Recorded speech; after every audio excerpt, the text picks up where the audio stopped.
Hey guys, it's Alejandro. If you're watching this, then you've reached the video where we talk about building your skill set, which is the first action step for phase one.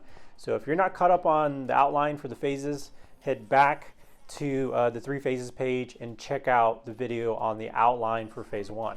So let's talk about building your skill set.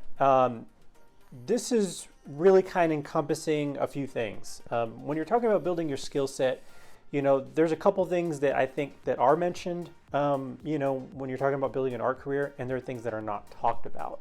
And so we're going to talk about all of it and things that you should and can be doing right now in order to start building your skill set. So one of those things is going to be building your technical skills. And this is like the unsexy part of doing and building an art career. It's essentially all the behind the scenes work and the mess ups and the sketches that didn't turn out right, and the hours and hours of work on just doing a basic portrait with nothing special, no color, no nothing, just lines. Those are sort of things that you need to be doing in order to build your technical skills at this level if you're not already there. If you're at there, then you need to see what you need to be doing to get to the next level of your technical skills.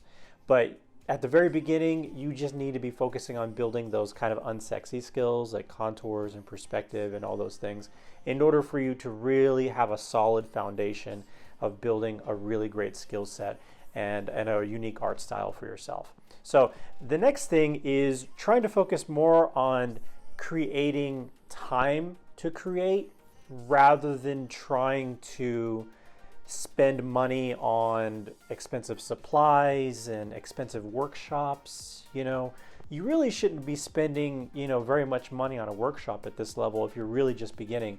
Maybe $10, $20 at the most, and with YouTube around, there's just tons of places where you can get it for free. You shouldn't be paying $100, $200 for a workshop course because they're probably going to send you a list of supplies that you really don't need to buy right now at this stage.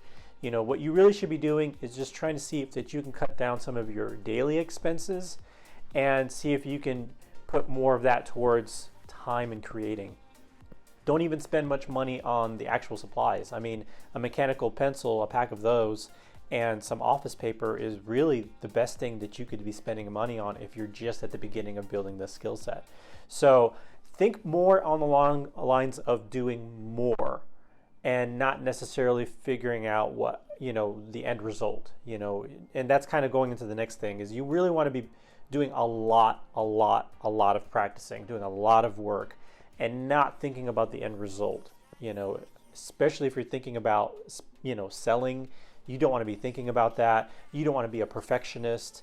You don't want to be chasing some sort of goal early on in your creation process. This should be just about building a lot of consistency, and just building and building and building. So in order to do that, you're gonna have to do a lot of work.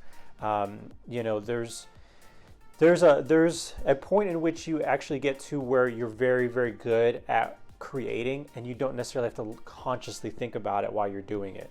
You should get to a point where doing a hand isn't very difficult for you. You don't have to focus or do much concentration in order to get it done. So that's really what the benefit of doing all this quantity over quality is really going to help you out. And then finally, what you want to do is also make sure that you're not focused on selling. You're going to do all these great work over time. You'll start to build a really, really great skill set. Try to avoid posting anything online at this point when you start having a lot of work that you've been practicing a lot. It'll be very tempting to do it, but there's 2 reasons why you shouldn't. One is if you don't get the response you want after posting, you may become, a little, disappointed with the fact that you're not doing as well as you should be. The other thing is that you might be tempted to sell if people are commenting and offer you money for your work. The problem is if you start selling early on, that's all you're going to be focused on, and you'll forget about why you're doing the foundation work for phase one, which is all about building your skill set, technique, style, and and a lot of the other things we're going to mention in phase one, like your creative process and all this other stuff. So really concentrate on not selling. It's going to be very difficult for you, but I'm telling you, it's going to pay off. Really, if you're talking about a timeline and you're right at the very beginning of phase one, which is where we are, 2 years is really where you should be trying to aim for, where you're going to actually start selling your artwork.